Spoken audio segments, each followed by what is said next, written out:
helping keep modern Manx history alive. Okay, Richard, you've been riding in the TT for a long number of years now, and does it still retain the thrill for you that it did when you first set out, maybe when you came up to the TT from the Manx?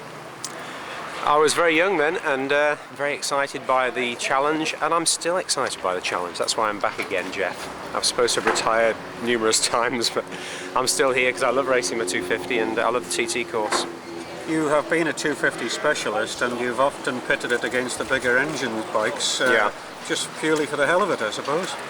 Yeah, I relish the challenge. I love racing motorcycles, not converted road bikes. I love the pucker race bikes. I follow them in the GPs now, and I think it's very sad that the TT organisers and the ACU in general are not promoting the 250 class very well anymore. But it's going the same way that the 350 class went, and you were a participant in that originally too. I was indeed, yes, but you say it's going the same way. In Britain maybe, but in the Grand Prix it's not. Worldwide 250s are still big business, and the FIM, I believe, and Dorna are still pledging support beyond 2005. I think it was at first mooted that they would scrub the class in 2005, but I don't think it's going to happen now. But it's nevertheless environmentally driven towards four-strokes, isn't it? The whole of motorcycling. I think probably manufacturer driven. They've got vested interests, yeah. Environmentally perhaps, but yeah, I've still got a soft spot for two-strokes anyway. So if there's no 250 TT next year, what would you do? Would you say that'll be it? Oh, absolutely, yeah. I wouldn't bother with road bikes. They don't really excite me. You've got a very good chance this year, haven't you? Bruce Anstey looks like being the big opposition. Bruce will be quick. He's been doing a bit of racing. He did well at the Northwest, as you probably know, and he's a bit younger than I am. But yeah, I think a fair chance. I'm looking forward to it. And Glenn English, I think, is withdrawn. I think Glenn has withdrawn. I think his girlfriend's about to go into labour. So priorities.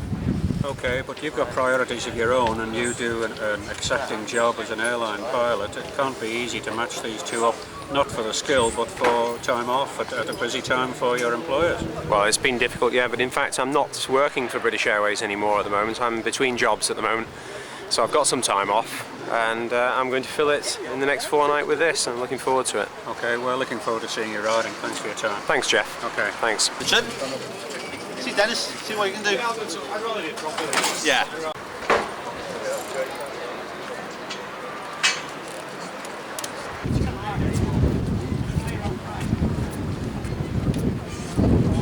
And we've got Gary Carswell on one and Gary Linham on the other. Are you Chris? I'm Chris Caffyn, yeah. Yeah. Yeah. I know nothing about racing. Well, nor do I, but I've been doing it with him for about 30 odd years and I still say a bike's got two wheels and an engine, and that's as far as I go. So how long have you been coming to TT? Oh, quite a few years now. Quite a few years. We used to be with David Morris in the Chrysalis racing. Oh, yes. We used to be with them, because I'm part of the Chrysalis. Because I'm Chris and his wife was Alison, so we joined the two names together to make it the Chrysalis. So we sort of come through him really, but Steve been coming for years. Years and years, really. What was it like having a year off? Very funny. We still came over, but we've done a lot more sightseeing. You know, there's always something to learn over here, isn't there? You know, something different. And no, we do. We came over last weekend as well, but we like it over here. We'd like to retire over here in times to come, but we'll just wait and see what happens, you know. What's it like being a supporter, watching your I enjoy it. I do enjoy it. Not nerve-wracking? It is. Race days, I think, are the worst. You know, you sort of get there, because they're around so long. You think, gosh, where are they, you know? I like to be out on the circuit more than here, but of course when you've got a rider you've got to be here, naturally. But no, it's really enjoyable. I like it, yeah. How are things going preparation-wise? All right, very good, yeah, because we didn't come till yesterday. Of course, Bike Snack came over on the ferry and all that lovely weather. So they were sort of a little bit under the weather last night, so we didn't go out on early practice this morning. This is supposed to be their first practice. And it'd be, yeah, and it'd be Gary Linham tonight on the Ducati, so you know, we just see how it goes. He has won here before, both of them have, in the Manx Grand Prix, so they do know the circuit fairly well. And Gary Carswell lives here, so he's on his own bike tonight, but he does, you know, they both know the circuit very well, so it's great fun. We can't wait for it. And we're always back again in August for the Manx Grand Prix with some more bikes. What's it like describing the TT to people back home who have never been here? It's very difficult because, you know, I said you've got to go to believe it. You know, it's no good saying that we like it. I mean, the atmosphere is brilliant. And I say you don't get no bad feelings. They run bikers down, but there is no bad feelings between them. You might get the odd one, but, you know, you get that in anything, don't you, in football and everything. But, you know, for the amount of people here, I think it's brilliant. It's really good. And they, you know, along the prom on Mad Sundays, and that's something you've got to see. Do you think it's going to pick up again? Oh, I think it will. I think it will. It might take a little while, but I think it'll be all right because they've done a lot more this year, prize money wise, you know. And yeah, I think it may pick up a bit. You know, a lot of hotels and that lost a lot of trade last year, but I think gradually it will pick up. Let's hope so, anyway. Because we don't want to see the end of it, do we? You know. So what happens now? You're guys going to go back. You'll stay here. I should stay here. Yeah. You don't twiddle with the engines. No. Leave the men to do that. Good team behind it. Yes. Yeah. We all travel together, so it's nice. We haven't come out yet, I don't think. You haven't seen them yet, have you? No. So no, it's really good. Wade Boyd from California. Yeah, San Francisco, California. Okay, Actually. Wade, you come back to the TD every year. Everybody says you're disorganised, but I think it's just an act that you cultivate, really, isn't it? It's all part of the fun. Yeah, we tried really to be organized, but we come, 10,000 miles away. It's hard to be organized. Even if we got a perfect schedule, something comes up.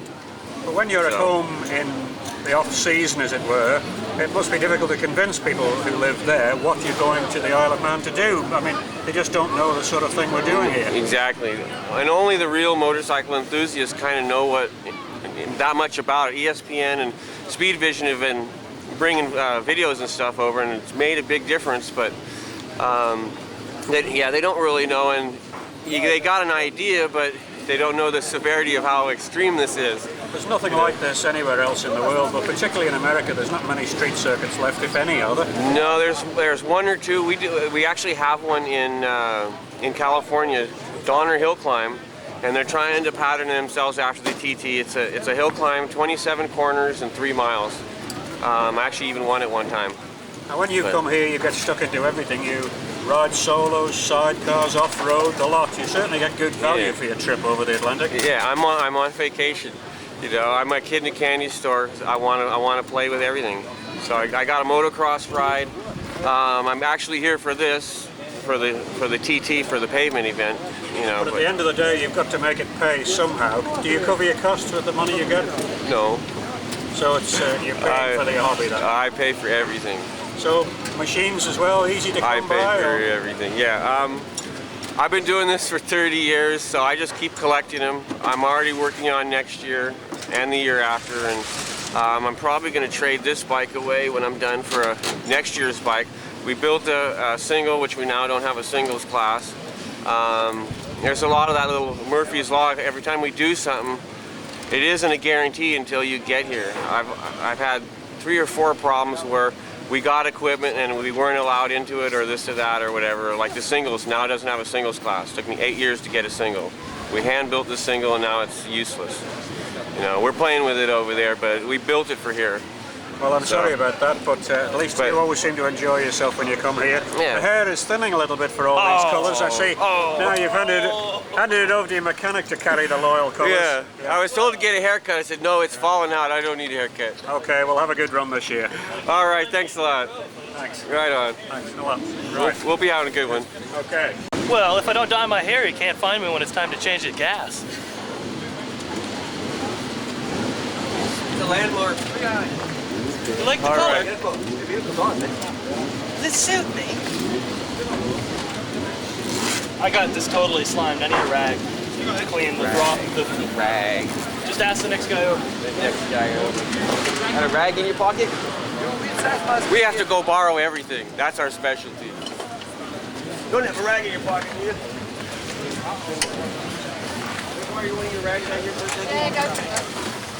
All right, thanks. Look, we got one. You saved us, thanks.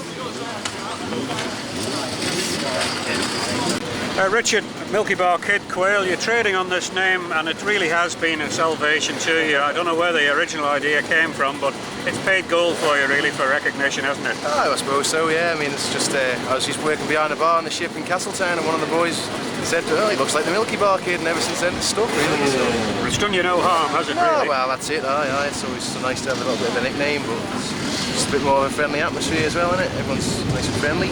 Well, you've entered into the spirit of it, certainly, but you haven't had the easiest of time with your bikes and your own injuries recently, have you? After your phenomenal ride in the 2000 TD when you were second in the production race. Yeah, I was on a roll for last year sort of thing, but this year's been a bit of a disaster to start with. I was out doing a bit of training on my mountain bike and fell off and bust my shoulder, and just that's been the start of it really. So, and then went to the northwest there last week, and engines were blowing up left, right, and centre. So hopefully she'll be right. But you're still only young. I mean, you're not exactly sort of panicking to get it all in the next couple of years. You'll be all right yet. Yeah, for another 5 or 6 years of the TD. Well, that's it. Yeah, you get what I mean. But it's just you want it, aren't you? You know, it's just.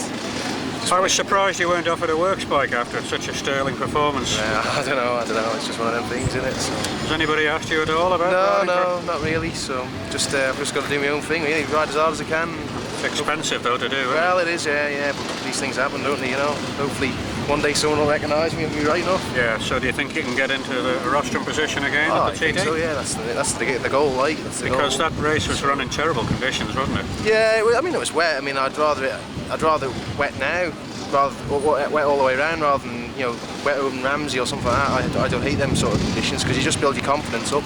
Is the course knowledge an advantage to you that you think puts you those few seconds ahead of lap? Maybe in the Manx Grand Prix, when you first start the Manx Grand Prix, maybe, but when you get up to this level, the boys are so good. They know it as well. Yeah, that's it. They've been doing it for years as well, so I don't know. I don't think it matters at this sort of level. So. Do you know it all, absolutely every bend? I don't know about that. I know it quite well. I always. Some look the same though, and you can get caught out, can't you? Yeah, I mean, I know the sequences and stuff but it's just a matter of trying to get yourself through it a little bit quicker the next time and the next time and the next time. You see, that's the thing. That's the key. Tricky on the run into Ramsey, I should think, is the most difficult. Bumpy. Yeah. It's most bumpy. It's not a comfortable ride through there, but. I suppose it's in the bad conditions, poor visibility as well. It's hard to pick the curbs out because you're under the trees. And so. I hope your luck changes soon. No worries, boy. All right, thanks. Okay, cheers, thanks. All right.